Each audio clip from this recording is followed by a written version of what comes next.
హైదరాబాద్ కి అతి చేరువలో బెంగళూరు హైవేలో గజం కేవలం 14,499 రూపాయలకే.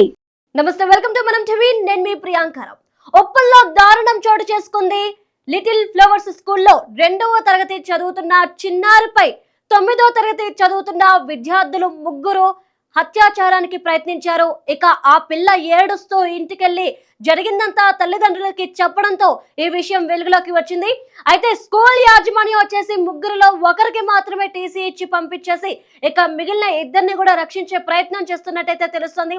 ఇక ఈ నేపథ్యంలో చూసుకుంటే విద్యార్థి సంఘాలు అలానే పెద్దలు పిల్లల పేరెంట్స్, అమ్మాయి పేరెంట్స్ ఎవరైతే ఉన్నారో అలానే మహిళా సంఘాలు కూడా స్కూల్ దగ్గరకు వచ్చి ధర్నాలు చేయడం అయితే కనిపిస్తుంది. ఇక ఇదే నేపథ్యంలో కొన్ని సంఘాలు ఆ చిన్నారికి అండగా నిలుస్తున్నారు.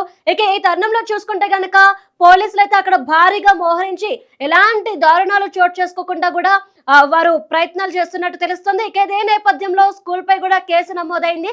ఇక మొత్తం మీద మనం చూసుకుంటే ఇంతకు ముందు కూడా 3వ తరగతి చదువుతున్న విద్యార్థినిపై, ఆ చిన్న పాపపై 9వ తరగతి చదువుతున్న విద్యార్థులు ఎవరైతే ఉన్నారో వారు అఘాయిత్యానికి పాల్పడి తర్వాత అమ్మాయి ఎక్కడ నిజం చెప్పేస్తుందని కాలువలో పడేసిన ఘటన మనం చూసాము. ఇక ఆ ఘటన మరవక ముందే ఆ చిన్నారి మృతదేహం ఇంకా లభ్యం కాక ముందే ఈరోజు హైదరాబాద్ ఉప్పల్లో ఇలాంటి ఘటన చూడాల్సి వచ్చింది.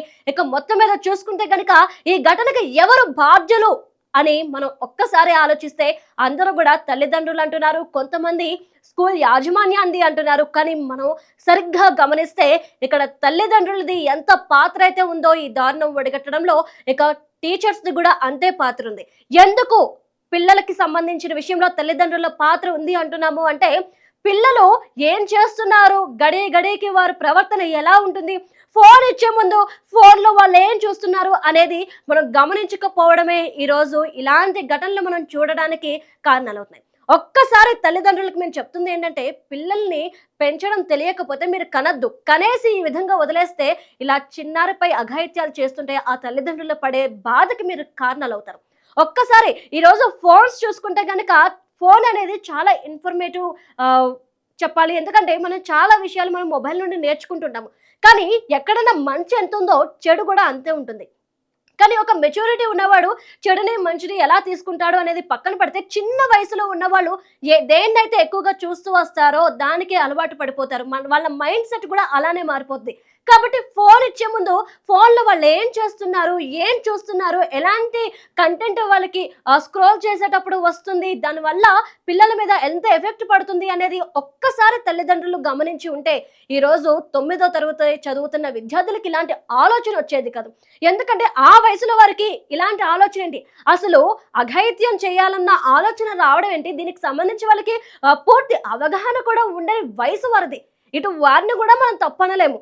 ఫోన్లో ఇప్పుడు చూస్తే కనుక ఎవ్వరు చూడని కంటెంట్, అంటే 18+ వాళ్ళు చూడగలిగిన కంటెంట్ మాత్రమే ఎక్కువైపోతున్న తరుణంలో కొంచెం జాగ్రత్త తీసుకొని ఉండాల్సింది పిల్లలకి సంబంధించి. ఇక టీచర్స్ది కూడా ఎందుకు ఇంత పాత్ర ఉంది అంటున్నామంటే, ఒకప్పుడు ఎడ్యుకేషన్ సిస్టమ్ మనం గమనిస్తే స్కూల్లో కో ఎడ్యుకేషన్ ఎక్కువగా ఉండేది. సో గవర్నమెంట్ స్కూల్స్ కావచ్చు, ప్రైవేట్ స్కూల్స్ కావచ్చు, వీరంతా కూడా పిల్లలకి ఒక వయసు వచ్చిన తర్వాత ఏది మంచి ఏది చెడు, ఆడపిల్లలతో ఎలా మాట్లాడాలి, ఆడపిల్లలు ఎలా ప్రవర్తించాలి, ఇలాంటి ప్రతి విషయాన్ని కూడా ప్రతి శనివారం క్లాసెస్ పెట్టి వారికి చెప్తూ ఉండేవారు.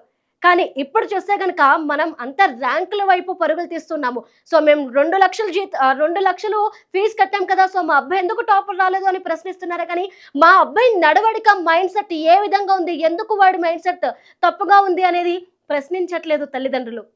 సో టీచర్లు కూడా, సో పేరెంట్స్ ర్యాంక్ని అడుగుతున్నారు, మేము నెంబర్ 1 స్థాయిలో ఉండాలి, అలానే నెంబర్ 2 స్థాయిలో ఉండాలి, పిల్లలు మా దగ్గరకు వచ్చిన ప్రతి పిల్లలకి మంచి మంచి ర్యాంకులు రావాలి అని చూస్తున్నారు. కానీ పిల్లల ప్రవర్తన ఎలా ఉంటుంది, పిల్లలకి ఎదుటి వ్యక్తితో ఎలా ప్రవర్తించాలి అనేది మనం నేర్పించట్లేదు. అలా నేర్పించకపోవడం కూడా ఈ రోజు 9వ తరగతి చదువుతున్న పిల్లలు ఎవరైతే ఉన్నారో ఆ చిన్నారి 2వ తరగతి చదువుతున్న చిన్నారిపై ఇలాంటి అఘాయిత్యానికి పాల్పడడానికి కారణాలు అయ్యాయి.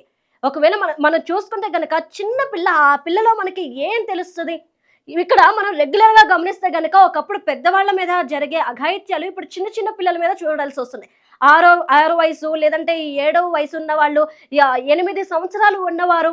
సో ఇలాంటి వాళ్ళ మీద ఎక్కువ అఘాయిత్యాలు జరుగుతున్నాయి. ఇక్కడ మగపిల్లలు ఇంతకు ముందు వరకు కూడా కొంచెం 20 ఏళ్ళు 25 ఏళ్ళు ఉన్న వాళ్ళు అఘాయిత్యాలకి, చిన్నపిల్లల మీద అఘాయిత్యాలకు పాల్పడుతుంటాయి.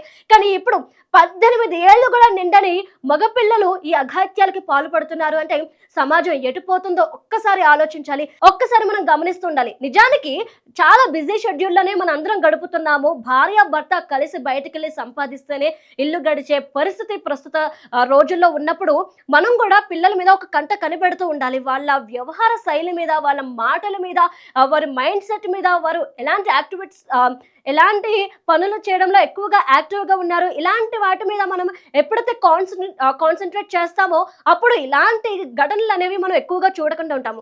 ఇక్కడ కేవలం ఆ చిన్నారికి మాత్రమే నష్టం వాటిల్లింది అనుకుంటే ఇక్కడ తప్పే. ఇక్కడ ఈ పిల్లలపై కూడా ఆ ప్రభావం అనేది చాలా పడుతుంది.